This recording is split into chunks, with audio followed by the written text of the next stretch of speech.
The National Council of Provinces, the NCOP, is set to host its annual Provincial Week from the 16th to the 20th of September, featuring oversight visits and key service delivery points. Now, the theme for this year's program is confronting challenges facing the timely delivery of viable public infrastructure to communities. To further the conversation, we're joined by Chairperson of the National Council of Provinces, Refilwe Mtshweni-Tsipane. A very good evening to you, Chair. Thank you so much for your time. With this week-long program, you'll be conducting oversight visits and engaging with key service delivery points. What will you set out to achieve within this week, and how will that process unfold?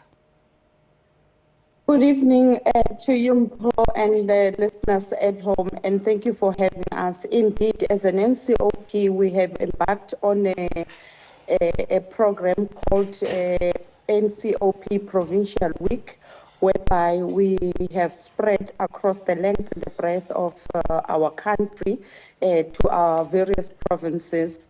We are interacting with the executive as well as the legislatures in our respective provinces. Now, our intent here is to affirm our joint and coordinated oversight, which is central in deepening the cooperative governance and intergovernmental relation.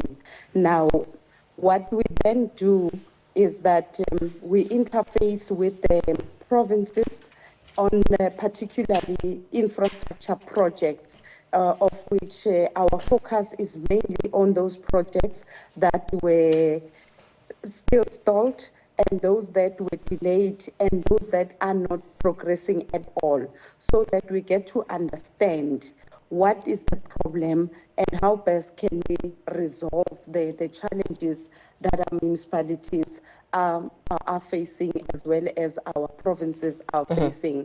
Yes, by and large, our overall strategic intent is to conduct oversight so that we ensure policy directives, the commitments that were made by the executive are monitored and implemented in that regard. With your plans to address the challenges surrounding incomplete community-based infrastructure projects across the provinces, in KwaZulu-Natal, we know that the construction mafia continues to terrorize business. In fact, we have heard from the courts today that the KZN Bridge construction site in Msuduzi in Pietermaritzburg is set to be going ahead. That's in the wake of the arrest of 5 alleged construction mafia members accused of disturbing workers at that bridge. What approach will you be taking regarding this project as you intervene and ensure consistency, and also perhaps confirm if it will indeed go ahead?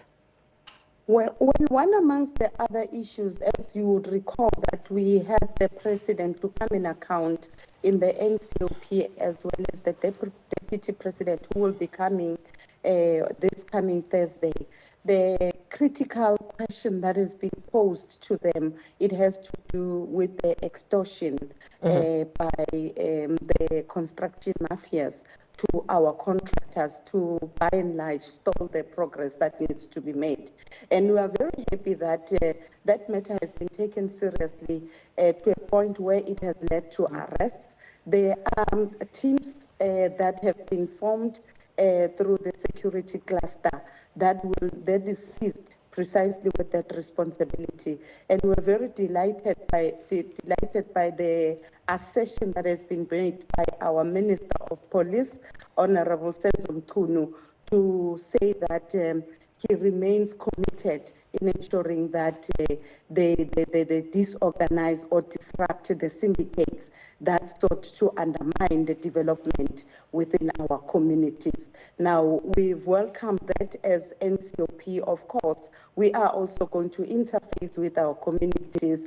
They are going to raise issues pertaining to that probably as such, and we'll take all the information that has been put before us, will then consolidate it into a report, which will then be furnished to our executive.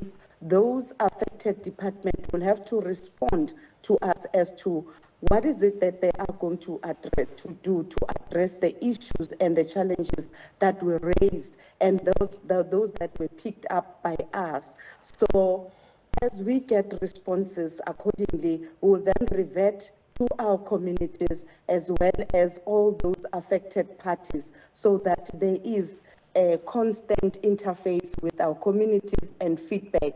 And we are saying every matter must be treated with a sense of agency, where we must see arrests in relation to those who are involved in illegal activities of stalling progress that undermines the development within our communities. So in trying to get to the bottom of the root causes and expanding on some of the perspectives, construction sites are essentially seen as symbols of economic freedom.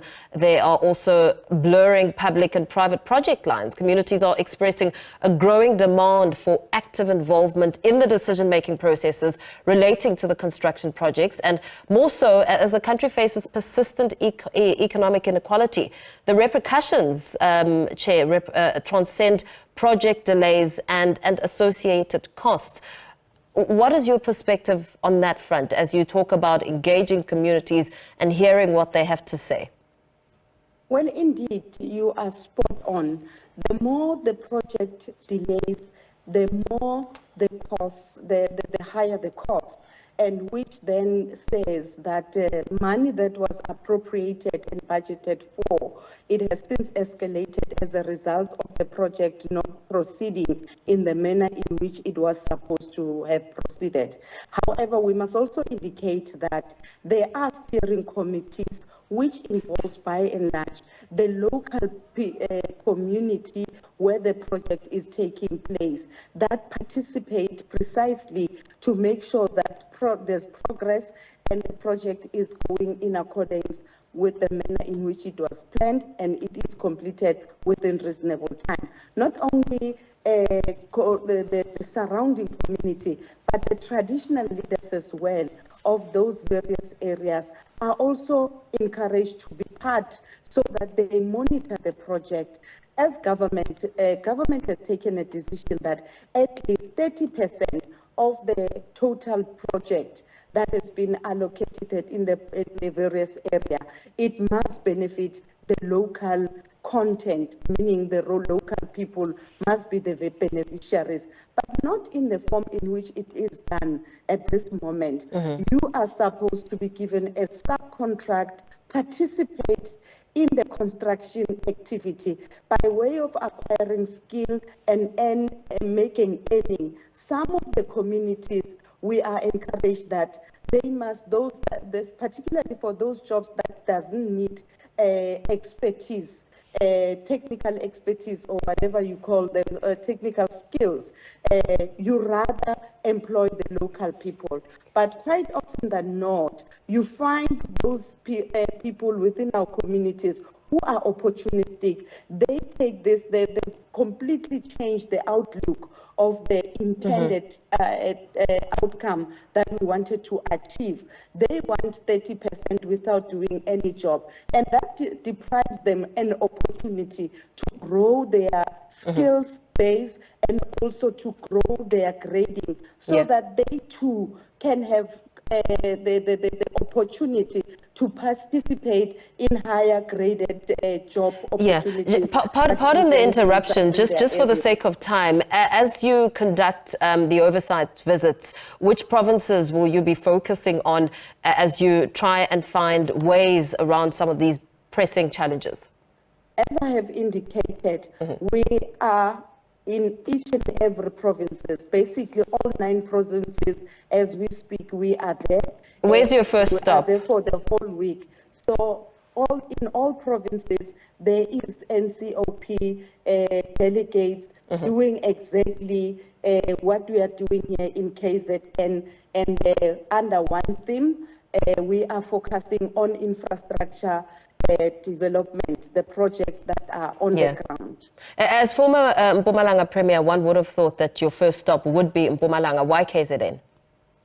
Well, as the NCOP chairperson, I have a latitude of going in any provinces. However, you're correctly saying that I was just being a premier of Mpumalanga, and therefore it would not be advantageous for me to go there once I've just exited. Just for me to be there would stifle the discussions and the debate. So therefore, it's important that members that are there, they must do their work without fear or any favor in that regard.